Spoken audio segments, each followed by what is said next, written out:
The palace looked stunning that morning, dressed in tradition and pride. Red carpets rolled out, chandeliers glowing like stars, velvet drapes pulled back just enough to let the sunlight crown the moment. It was meant to be a celebration. The King Charles III Charitable Fund was marking a milestone, and the royal family wanted the world to know that even in turbulent times, they were still standing tall. The press flooded the halls, reporters, photographers, dignitaries, every seat was taken, and at the center of it all, King Charles emerged, a calm smile playing on his lips, dressed sharp, moving like he carried centuries of legacy on his shoulders. He stepped up to the podium and spoke about compassion, about uplifting the smallest corners of the kingdom. The audience nodded, applauded, took notes. It was a speech people expected from a king, but it landed with weight. It felt real. Everyone applauded, except Camilla. She sat behind him in a turquoise dress, flawless makeup, and the same smile she had worn at a dozen such events. But today, something was off. The crowd didn't turn to her. They didn't cheer. They didn't even seem to notice she existed. And that burned. Because Camilla had been fighting for decades to be seen, to be respected, not just as Charles's wife, but as royalty in her own right. But what she didn't expect was that the speech would end and Charles would lean back in a private room, his voice low, his energy drained. And the microphones wouldn't be fully turned off. And when he sighed and muttered, "It's truly exhausting living with Camilla," the nation heard it. The press caught it, the palace panicked, and Camilla? She shattered a wine glass in her hand when the clip played live on her screen. Her fingers bled, but she didn't notice. Her pride had already been cut deeper. She wasn't just embarrassed, she was humiliated, and not by a stranger or a tabloid headline, but by the man who was supposed to be her anchor in the storm. Her rage simmered quietly for hours. When Charles finally returned that evening, the palace staff froze as they heard the confrontation unfold. "You've said enough for the whole world to hear, Your Majesty," she snapped before he even took off his coat. Her voice was cold, her face unreadable, but her eyes were on fire. "You're tired of living with me? How do you think I've lived these past decades? Labeled the other woman, hated by millions, only for you to make a joke out of my existence?" Charles tried to respond, but Camilla wasn't finished. She accused him of betrayal, of handing ammunition to those who had always wanted to see her fall, especially William and Anne. She even invoked Diana's name, knowing it would hit him where it hurt most. "Do you dare deny that in your heart? She's still worth more than I ever was," Charles snapped. His voice thundered through the marble halls. "You've turned yourself into a burden, not because of me, not because of the press, but because your greed never ends, Camilla."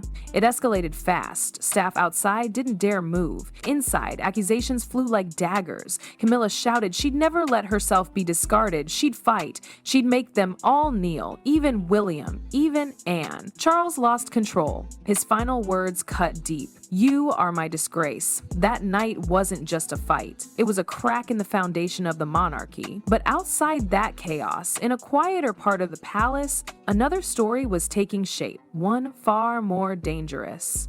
Princess Anne stood in the royal archive room, flipping through the official inventory list of heirlooms. The room was silent, but her mind wasn't. Something didn't add up. A certain brooch, once belonging to Prince Edward, had a signature beside it. Camilla R. approved. And Anne knew one thing for sure, that heirloom was never meant to leave the family's possession. Yet here it was. The dim light in the palace archive room flickered as Anne continued examining the document in her hands. Her sharp eyes scanned each page like a hawk hunting for deception. Dozens of artifacts listed, all family heirlooms, many with that same signature at the bottom, Camilla R. approved, over and over again. It wasn't a coincidence, it wasn't a clerical error, it was a trail, and Anne had just found its first footprint. She heard footsteps, slow, hesitant. A young woman stepped into the hallway just beyond the archive room. Marion, one of the junior staff members, eyes red and face pale like she hadn't slept in days. She clutched a stack of copied documents to her chest like they weighed 1,000 pounds. When she saw Anne, she froze. Her lip quivered and tears started to well up again. Anne didn't speak gently, that wasn't her way. She simply asked, "Who are you crying for?" Marion broke. "It was supposed to be temporary," she stammered. She said it was for display, just for the public exhibition. "My father's brooch?" She said it would be returned. Her voice cracked as the guilt poured out like floodwater. "She told me to mark it approved under her name. She told me to write it that way. But then I saw the listings."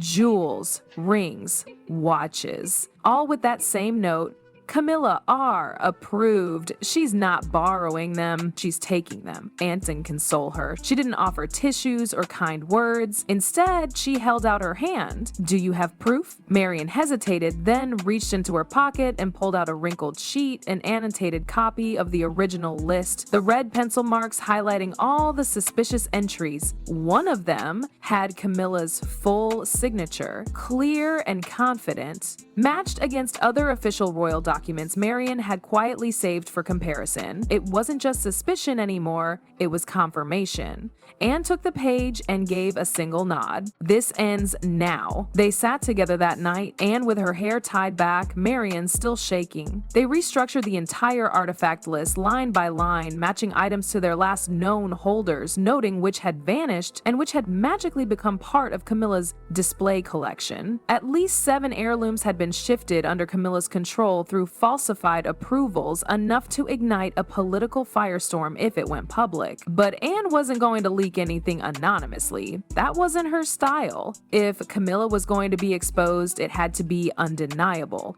in the open, under the brightest lights. The perfect opportunity was already on the calendar, the upcoming Heritage Council meeting at Clarence House. Originally intended to approve minor exhibit expansions, it was a routine affair, quiet, predictable. But now, Anne would turn it into a spectacle that couldn't be ignored. She didn't inform Charles, didn't whisper a word to the advisors. She didn't need permission, she only needed truth.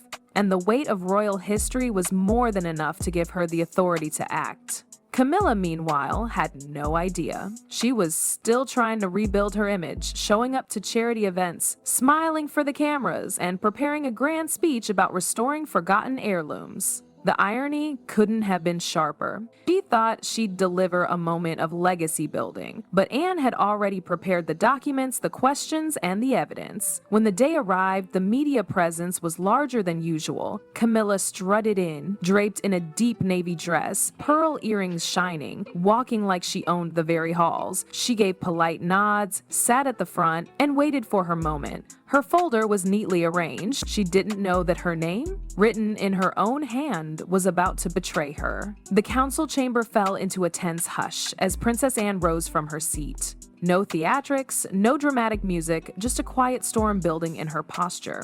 She walked to the center of the room with a worn file in hand and laid it gently on the table, the way one might place a blade before a duel. Her eyes scanned the audience, then landed on Camilla. I've reviewed the proposed artifact entries, Anne said, voice steady and clear, and I found something troubling. Entries marked not by curators or historians, but signed off by the Queen Consort herself. Camilla blinked. The smile that had been carefully pinned to her face flickered. A few reporters leaned forward. Cameras started clicking faster.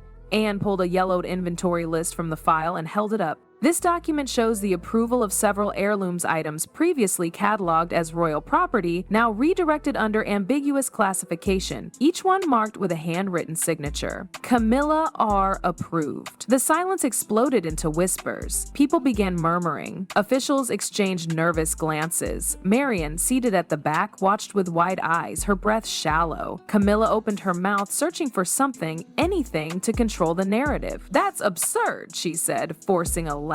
I simply signed to confirm a list prepared by staff. It was procedural. Anne didn't flinch. You didn't just sign, you redirected family property. That's not protocol, that's theft wrapped in ceremony. Camilla stood. You have no right to accuse me.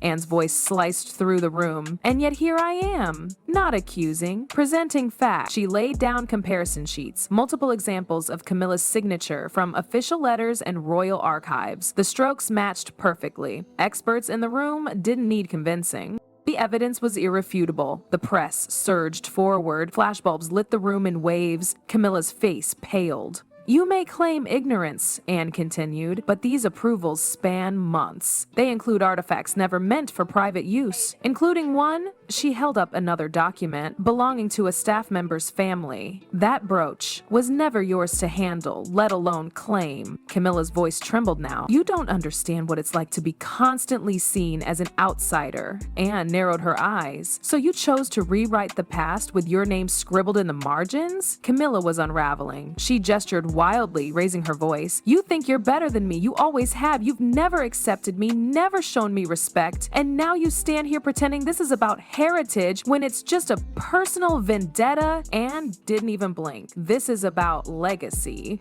And you tried to turn it into loot." Camilla slammed a hand on the table. "I did what I had to do. I built my place in this family from scratch. I earned it. If I took a few tokens to make it real, so be it. I won't apologize." Gasps rippled through the chamber. The confession, raw and defiant, echoed like a gavel. Reporters scribbled furiously. Officials sat frozen.